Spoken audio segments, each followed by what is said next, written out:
Who here watches a lot of food television? Someone must, right? I can't actually see you while you're in the dark, but okay, you have your hand up, right? So you have your favorite programs? Yes. I'm looking at you. And you have programs you're looking forward to? Sure. So are you psyched about America's Next Top Waiter on the Food Network? No. You're not? Why not? I've never heard of it. You haven't? What about, you had your hand up. Have you heard about the coming program? No. What about Master Maitre d' on Fox? Are you looking forward to that one?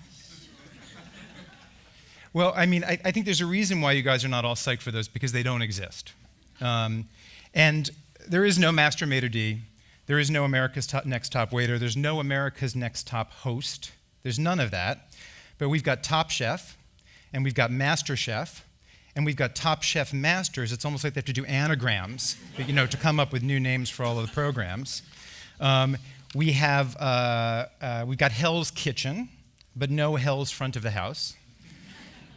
We have got shows galore, shows coming out of our ears about the sorcerers and sorceresses who slice and dice and saute and sous vide and fry and flambe and chop. There's even a show called Chop, which is about, you guessed it, chefs. To watch food television, you would think that all there was to restaurants was what happened in and over and near the stove.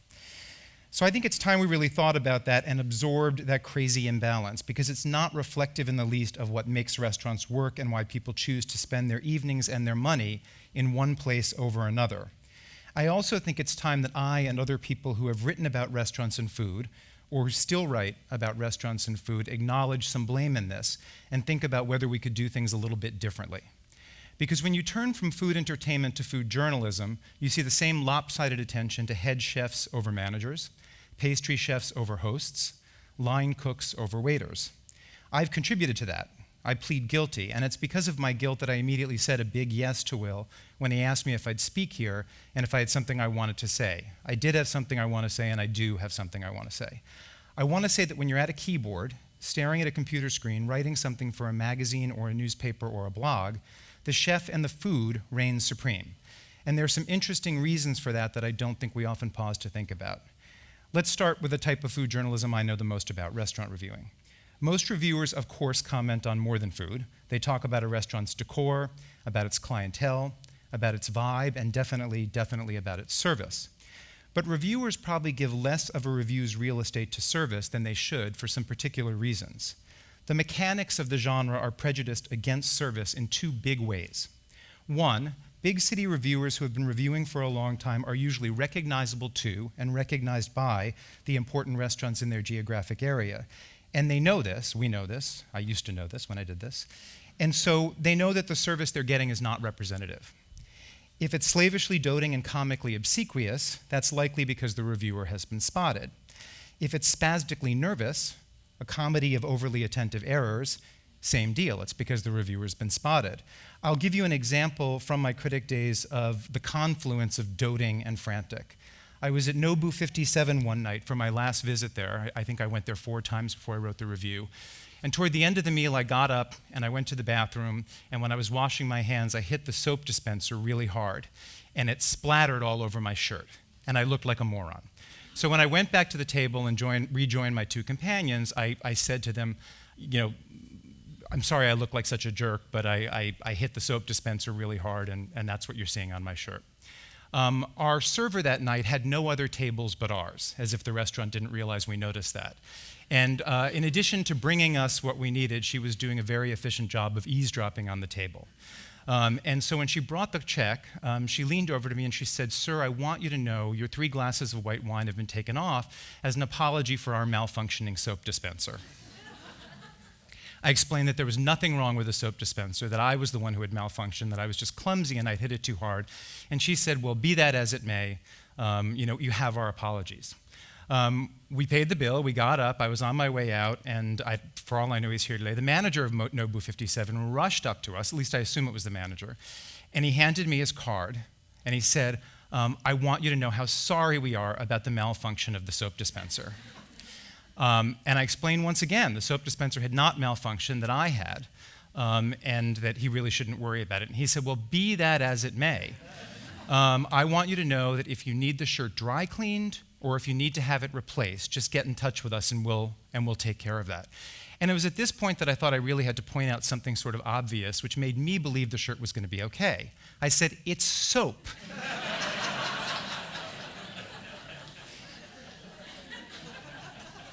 And then a restaurant in its vanity revealing their true colors, he said, "Yes, and it is Kiehl's."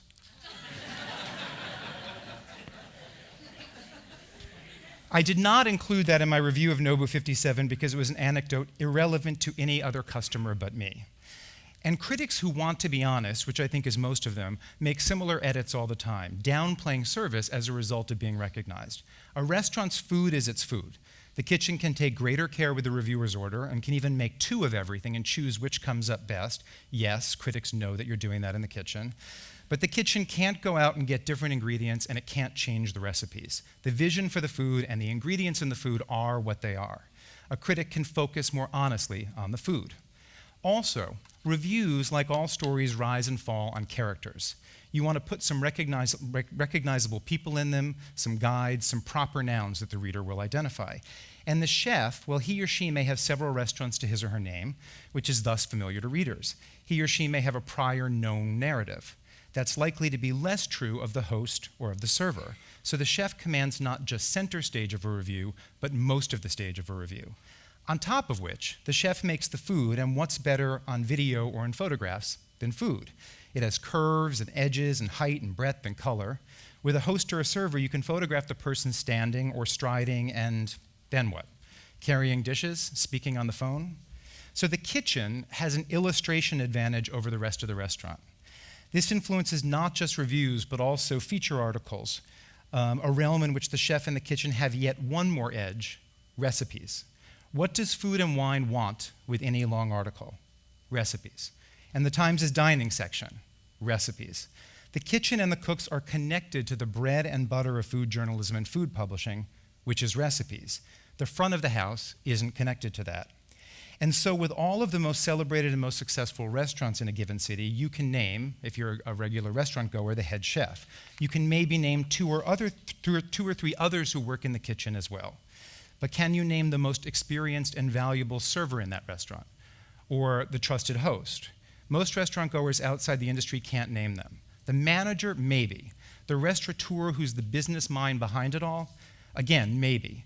You know if you're in a Danny Meyer restaurant, and I think you know if you're in a Gabe Stuhlman restaurant, and of course you know if you're in one of Will's restaurants.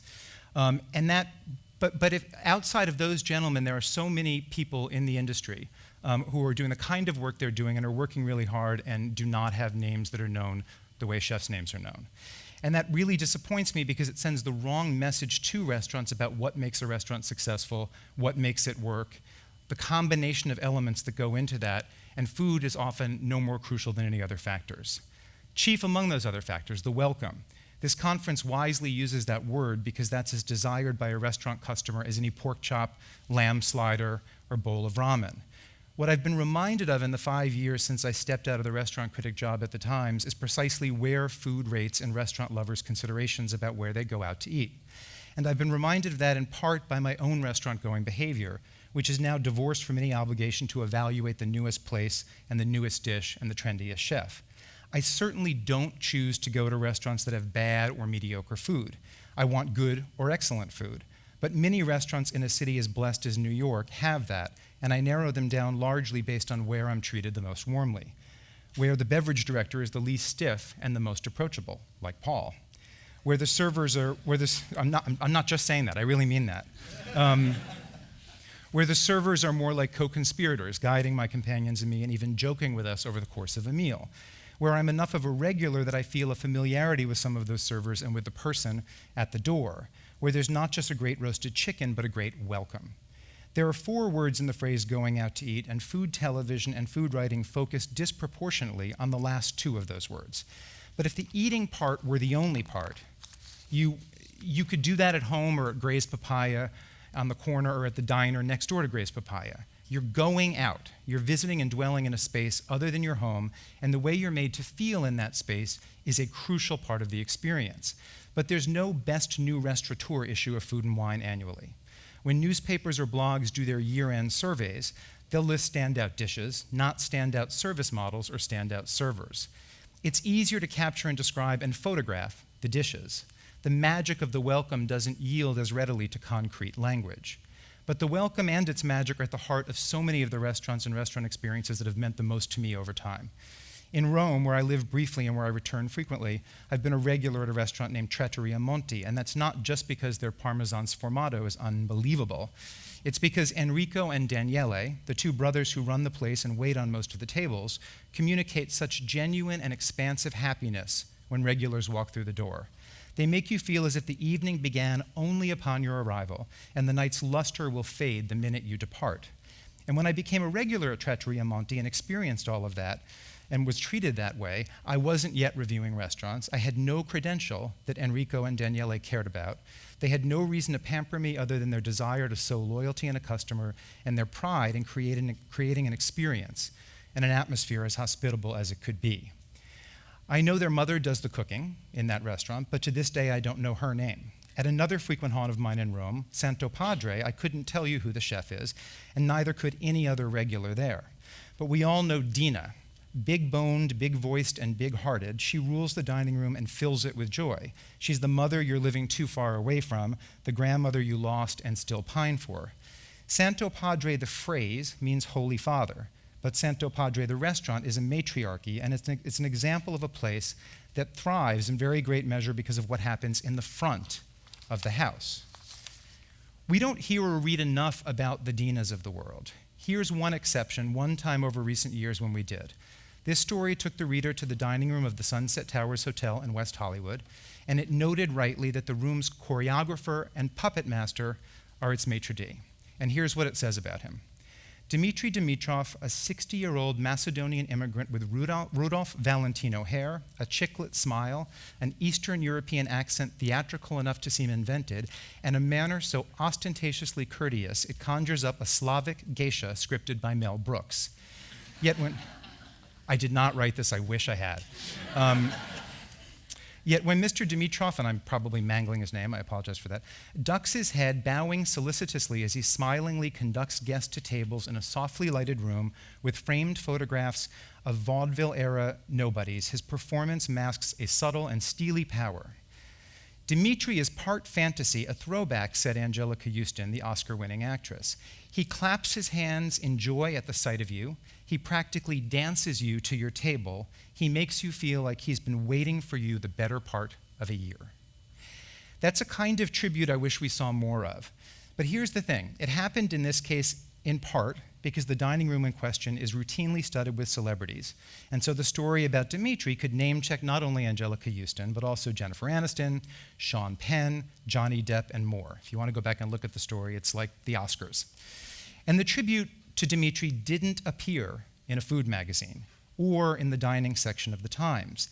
It was written by a Times styles reporter, Guy Trebay, and it appeared in the news section, as if what Dimitri does, and as if this whole description wasn't really about restaurants, which of course it was.